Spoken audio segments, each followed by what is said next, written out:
Okay. Go. Chupacabra number 29. We have it off the jack stands and on its own four paws. It always amazes me how different a car looks when it's finally off the jack stands and down on the ground. If you've never experienced that, I don't know how to describe it, but it's just like two different cars when it comes off the jack stands. I want to just walk around and show you some stuff on this today. I'll tell you too that I've got one great big yeah butt at the end of this thing, but it is ready to drive around the block. Where to start on it all? Let me show you this right here. It's right in front of me. The cooling system looks a little funny here coming back here, but you got to remember you got a bunch of air ducts and so forth coming in here. So this has got to be this far back. It's also got to be the highest point, so that's what's happened right here. Redesigned this bracket a little bit from the last time. Got the overflow hooked up. All is good there. Throttle linkage clears it. Works very well right here. Liking all of that. All the wiring's done. That right there's the cable for the trunk release. The shifter cable. This is not at ride height, and these are not the correct size tires and wheels for this. This is something just to get it on the ground and roll it around. So the suspension geometry, the A-arm angles are not exactly where they ought to be right now. It sits at about a 5.5 inch ride height right now. It will be at 5 inch when it's finished. And the coilovers aren't set. The body's going to go on and put more weight on it, and the coilovers will come up more, and so forth. So it's not quite the way it is, but it's plenty good for rolling it around, taking a look at it. Redone this back stinger. We talked about that last time, I think. This has a piece that comes out, catches that fender that flaps, or would just be flapping around here. Like that design, like that. Just walking around the shocks and A-arms and so forth, the sway bar geometry, the brake lines, again, DOT brake lines, way happy with every bit of that.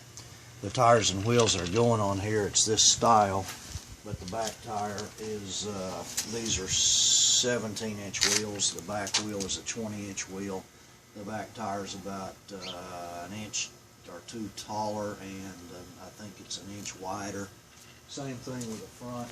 These are 17s. These are going to be 18s. This tire is a little taller and a little wider as well. This piece right here is just sitting there right now, but that's what catches the body. We got all of this done. Our pedal assembly that moves, we talked about. All the wiring's done. This gauge here looks kind of funny aimed up this way, but that's an hour meter. It's not something you need or want to watch while you're going down the street. Our trees are blowing leaves all over everything. That's what that is right there. But that hour meter just looks cool there. The windshield comes to behind the shifter knob here, so you can easily see that just looking down through the windshield. Got your antenna array right here that looks like a battleship. That's the radio antenna. That's the GPS sender for the Speedo. This is the GPS sender for the radio. All that's exposed out the front windshield as well. The front, everything's in the front suspension. Again, the geometry on that isn't quite right because of the ride height and so forth and wheel size, but you get the idea on the geometry there. All this is the cable that for the hood release cable. These are the wires for the projector beam headlights and so forth. Air conditioning stuff. More wires hanging here.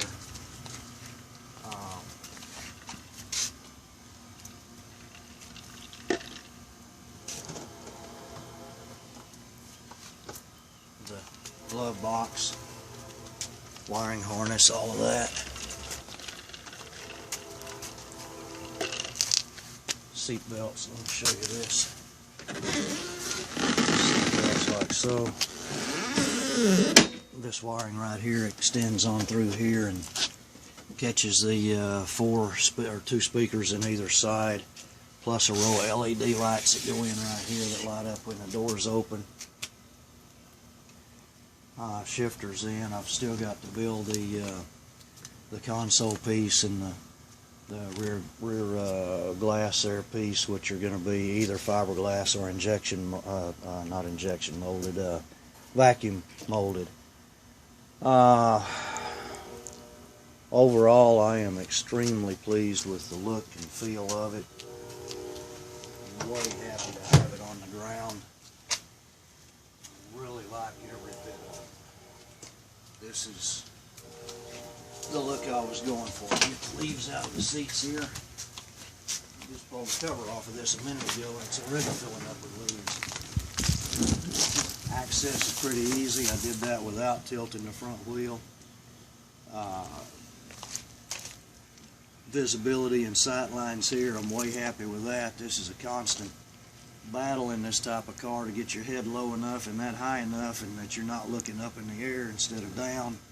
I think we've struck a real happy balance right there that I'm way pleased with. Everything is great, but the fuel tank leaks. This box right here, this aluminum box, is the fuel tank. There's not a bladder in it. There's not a separate tank. The chassis is the tank. When we did this,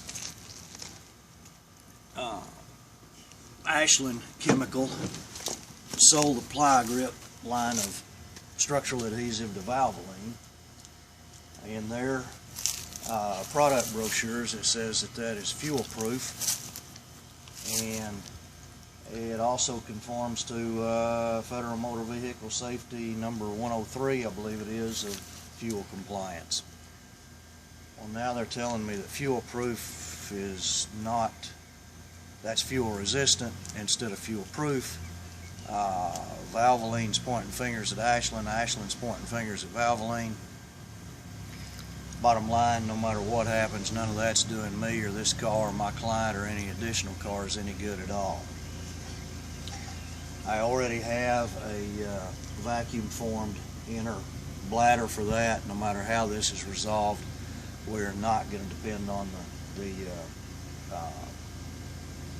glue to seal that tank anymore. Also remember, we put a sealer in there as well. As it turns out, the sealer is not a total coating. A sealer seals any pinholes, so it did not protect the glue line, the entire glue line, from the fuel. I'm going to have to rip the top of that console off to be able, and most of the dash out, to be able to attempt to put that bladder in there. Those bladders are a couple of $100. I'm well pleased with it. I was spending $100 for the sealer that went in it, and that's some pretty good insurance and peace of mind, so I'm satisfied with doing that. But I've got this thing ready to drive around the block, and now I've got to do something on this gas tank. Here are my thoughts on it.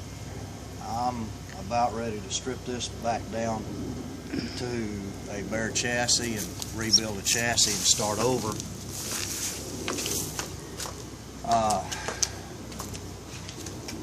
So I would have a chassis for sale. I'm thinking that I'd like to get $1,000 for the chassis. I'm thinking $1,200, and I'll give the bladder as well to fix it.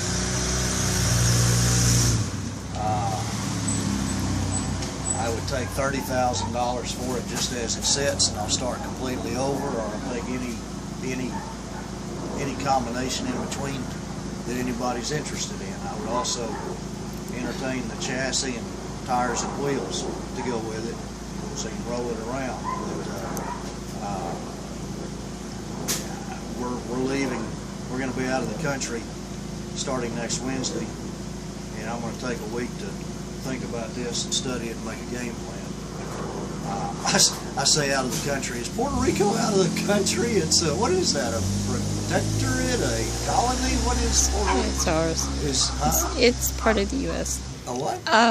part of the U.S., but the others are not. Okay, anyway, The other islands. going to Puerto Rico, this reminds me of the time I shipped a race car to Hawaii, and the agent told me she wasn't sure of that country's tariffs and fees and so forth on coming into Hawaii, and I said, okay.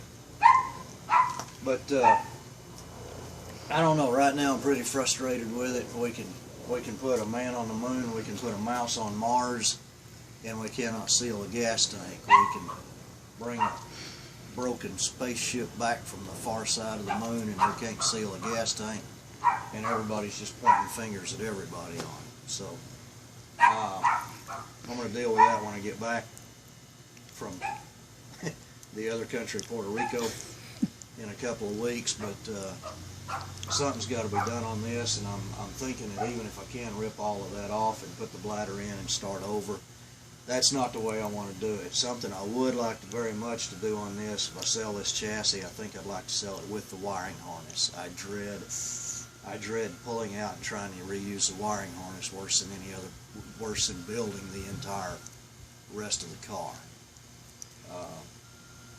Anyway, that's where we're at. It's not going to be any more videos for a couple of weeks. Anybody that's interested in a chassis can contact me.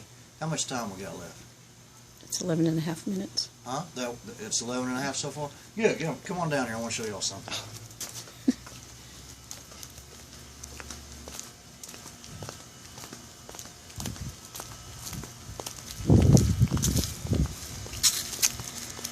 My buddy Dylan's car. Young kid busted his ass to get this. That's his Mustang too, and that's a pretty badass sleeper right there. Lives here with his dad, who's also a gearhead. Oh, I got to show you this. I saw this the other day, and I came down here and I said to his dad, that is plastic coat and it will come off on it. And he said, yeah, they're going to a car show this weekend, which I think is the Good Guys. And him and his buddy did that. It's a Susan G. Komen deal. And I said, okay, I get it now. That's pretty cool. I think I'm going to see if we might want to do my wife's T-Bird wheels that way. All right, just wanted to show you that. We're done. I don't know what to do with a leaking fuel tank. We'll talk to you in a few weeks.